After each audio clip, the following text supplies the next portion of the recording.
Un nouveau film sur Batman va bientôt sortir en salle. À cette occasion, il est intéressant de comprendre ce qui constitue la personnalité de ce super-héros qui ne cesse d'avoir des adaptations sur grand écran. Dans l'histoire classique de Batman, c'est Bruce Wayne qui crée le héros masqué afin d'accomplir la justice par lui-même. Mais ce n'est pas parce que Bruce Wayne a créé Batman que Batman est Bruce Wayne.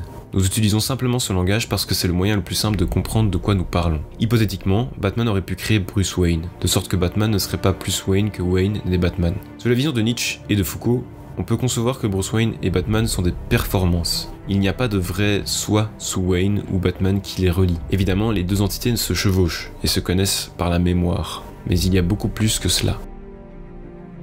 Comme Foucault le démontre dans ses livres, tels que L'histoire de la sexualité, une introduction, les identités, les corps et les connaissances n'existent pas dans un état pur en dehors de l'histoire et des relations de pouvoir. Nous ne sommes pas nés avec l'identité. Les identités sont des produits du pouvoir. Cela pourrait être le pouvoir d'un état ou d'une société, ou des relations de pouvoir, comme la relation entre Batman et le Joker. Foucault nous met au défi de comprendre tous les aspects de notre vie en termes d'une définition très spécifique du pouvoir. En particulier, il se concentre sur la façon dont nous sommes involontairement contrôlés par des règles, des lois et des normes sociales. Beaucoup d'entre nous suivent des règles sans les remettre en question, ni même savoir que nous les suivons. Ce qui est encore plus intéressant, c'est que les individus créent des règles sans se demander pourquoi ils le font. En ce qui concerne le monde de Batman, nous pouvons considérer l'exemple de Double Face, qui prend des décisions basées sur le retournement d'une pièce. Dans Arkham Asylum, lorsque Batman lui rend la pièce, Double Face l'utilise pour décider du sort de Batman. Et même le Joker suit la règle. En regardant le même roman graphique, le Joker expose les règles pour Batman quand il est dans l'asile, lui donnant une heure pour se cacher. Et Batman suit cette règle arbitraire. Selon Foucault, suivre des règles conduit à la construction de l'identité d'une personne. De même, l'identité construite de Bruce Wayne reflète sa vie aisée. Enfant, il était à l'abri des sombres réalités de la vie à Gotham, vivait avec des parents qu'il aimait et avait clairement une enfance insouciante. Mais Wayne devient bientôt victime des circonstances. Le meurtre de ses parents l'a réveillé à la nature du monde, vicieux et insensé qui l'entoure. Dans Batman, première année, il décrit ce jour comme le jour où tout le sens a quitté ma vie. Comme nous le voyons dans Arkham Asylum, le jeune garçon qui a vu ses parents assassinés et qui allait devenir Batman a perdu confiance dans les règles et la société civilisée. À l'âge adulte, Wayne a décidé d'arrêter d'avoir peur et de créer son propre ordre. Dans la première année, nous regardons Batman naître. La création de Batman par Wayne est révélatrice. Batman n'est pas une sorte de force héroïque inhérente à Wayne qui émerge en cas de besoin. Considérons 3 exemples de la première année qui montrent la décision consciente de Wayne de créer l'identité de Batman. Tout d'abord, lorsque Bruce Wayne s'entraîne sur sa propriété familiale avant de créer Batman, il dit « Je ne suis pas prêt. J'ai les moyens, la compétence, j'ai des centaines de méthodes, mais il manque quelque chose. Quelque chose ne va pas. » Deuxièmement, après sa première tentative infructueuse de défendre une jeune fille de son proxénète, il commence à mettre le doigt sur ce qui manque. Alors qu'il pense à ses faux pas pendant la soirée, il dit « Dieu craint Dieu. Je dois incarner leur peur. » Et alors qu'il est assis gravement blessé dans sa maison et se demande comment inciter la peur chez les autres, une chauve-souris s'écrase à travers sa fenêtre et il dit « Oui père, je deviendrai une chauve-souris. » L'idée de Batman est née. Troisièmement, Wayne commence à enfiler le costume et à s'entraîner à être un chevalier noir. Comme le fait remarquer le commissaire de police Jim Gordon, Batman travaille de la criminalité de rue à ses échelons supérieurs, de l'agresseur junkie au revendeur en passant par le fournisseur, et en cours de route à tous les flics qui pourraient aider l'ensemble du processus. On sent encore l'hésitation de Wayne lorsqu'il interrompt une fête afin d'inciter à la peur chez les politiciens corrompus. Le costume et les armes ont été testés. Il est temps de passer au sérieux. Chauffeur après chauffeur, je me dirige vers le manoir du maire. Les actions de Wayne construisent l'identité de Batman. Nietzsche et Foucault seraient tous deux d'accord pour dire que l'identité est toujours en construction et donc capable d'une reconstruction radicale. Quand Wayne a subi le meurtre de ses parents, il avait les moyens financiers de quitter Gotham pour toujours. Cependant, il a choisi de rester et de se reconstruire physiquement, mentalement et émotionnellement en tant que Batman. Comme je l'ai déjà expliqué dans d'autres vidéos, il n'y a pas de vérité absolue. Nietzsche et Foucault critiquent les philosophes historiques qui insistent sur le fait qu'il existe des vérités absolues sur la façon dont le monde fonctionne, qui nous sommes en tant qu'individus et comment nous devrions vivre. Pour les deux philosophes, les personnes ayant du pouvoir déterminent ce qui compte comme vérité. Comme le dit Nietzsche dans Vérité et mensonge au sens extramoral, qu'est-ce donc que la vérité? Une foule mobile de métaphores, de métonymie et d'anthropomorphisme. De la même manière que Nietzsche croit que les chrétiens ont fait Dieu à leur image, Nietzsche croit que les humains créent des vérités, mais prétend ensuite que la vérité existe en dehors de notre esprit. En accord avec la vision fondamentale de Nietzsche sur la vérité, Foucault applique cette analyse aux questions sociales. Foucault soutient que nous divisons nos expériences en normales et anormales. La normalité est construite, et elle ne peut exister sans l'anormal, qui est aussi construit. L'anormal doit être maintenu afin de renforcer le normal.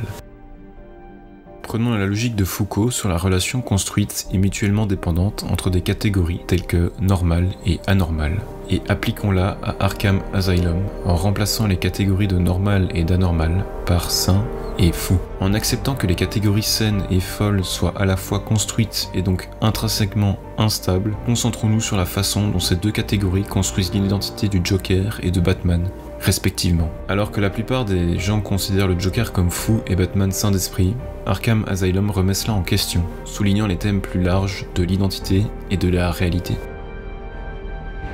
À l'asile d'Arkham, les détenus ont littéralement pris le contrôle de l'asile. Dans un marché pour libérer les otages, Batman entre dans l'asile et fait face aux criminels, dont le plus célèbre qu'il a battu est démantelé. Une partie du personnel de l'asile reste volontairement, et la psychothérapeute Ruth Adams explique à Batman les traitements que les méchants comme Double Face ont subis. Lorsque Batman souligne que la thérapie n'a eu aucun effet sur le Joker, Adams dit qu'il n'est peut-être pas possible de définir le Joker comme fou. Elle dit « Il est tout à fait possible que nous soyons en train de regarder une sorte de super santé mentale ici, une nouvelle modification brillante de la perception humaine, plus adaptée à la vie urbaine à la fin du XXe siècle. Contrairement à vous et moi, le Joker semble n'avoir aucun contrôle sur les informations sensorielles qu'il reçoit du monde extérieur. Il ne peut faire face à ce barrage chaotique d'entrée qu'en suivant le courant. Il n'a pas de vraie personnalité, il se crée lui-même chaque jour. Il se voit comme le seigneur de la mauvaise gouvernance et le monde comme un théâtre de l'absurde. Le Joker est un exemple extrême et indésirable de la théorie de l'identité précédemment discutée. Cependant, l'analyse du Joker par le Dr Adams montre que l'étiquette « fou » est construite à partir de la définition de la société.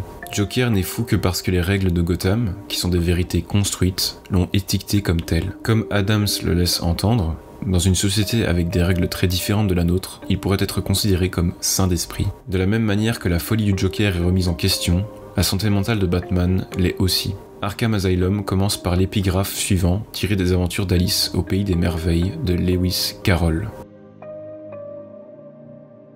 « Mais je ne veux pas aller parmi les fous », a fait remarquer Alice. « Oh, mais vous ne pouvez pas vous en empêcher », dit le chat. « Nous sommes tous fous ici. Je suis fou, tu es fou. »« Comment savez-vous que je suis folle ?» dit Alice. « Tu dois l'être, dit le chat, sinon tu ne serais pas venu ici. » Notez qu'il s'agit d'un autre exemple de règle construite, où la folie est définie en fonction de l'emplacement. Ce que nous trouvons dans Arkham Asylum, c'est que Batman, comme Alice au Pays des Merveilles, n'entre que parce qu'il est finalement similaire au criminel. Selon les théories de Nietzsche et de Foucault, que nous le reconnaissons ou non, nous avons tous le potentiel d'être classés comme fous.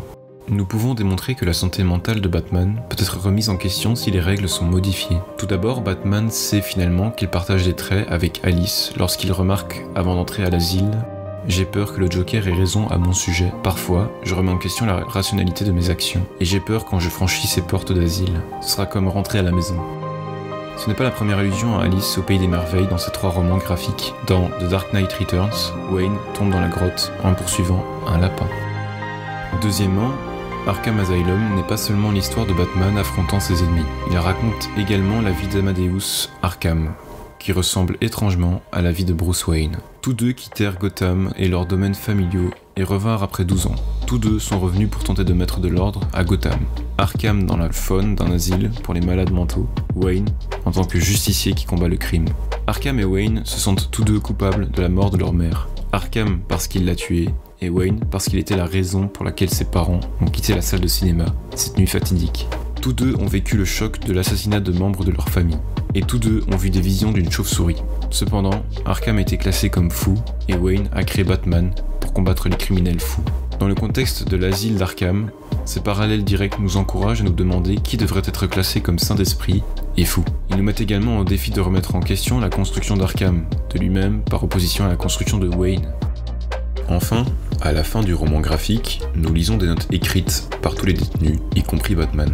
Les lignes suivantes sont intéressantes. Maman est morte, papa est mort, Bruce est mort. Je deviendrai une chauve-souris. Batman a construit sa propre identité et se considère comme différent de Bruce Wayne, qu'il peut sentir mort. Nietzsche affirme que nous sommes des créatures instinctives et que notre identité est construite à partir de nos désirs, de survie et de pouvoir. Nietzsche invente l'expression volonté de puissance pour décrire ses désirs. Un autre concept à cela est l'éternel retour. C'est la capacité d'accueillir à la fois le plus grand moment de joie et le pire sentiment dans notre vie individuelle.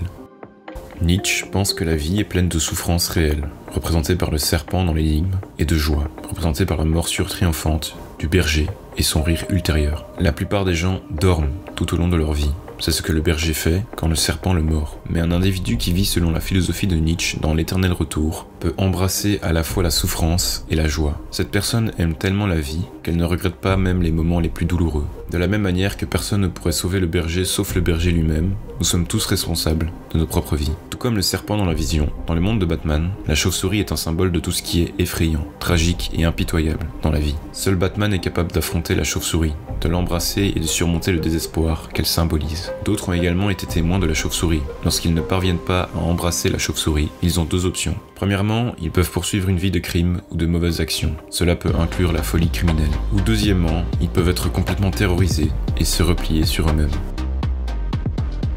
Pour voir une rencontre ratée avec la chauve-souris, considérez dans Arkham Asylum quand Amadeus Arkham raconte sa propre descente dans la folie et aussi la folie de sa mère. Après que sa famille ait été brutalement assassinée, il découvre un souvenir refoulé dans lequel nous voyons à nouveau la vision d'une chauve-souris. Arkham se souvient qu'il a rendu visite à sa mère avant sa mort. Sa mère a peur et lui dit que quelque chose est là pour l'emmener. Au début, Arkham pense qu'elle est folle, mais ensuite il dit « Mais que Dieu m'aide, je le vois. Je vois la chose qui a hanté et tourmenté ma pauvre mère ces longues années.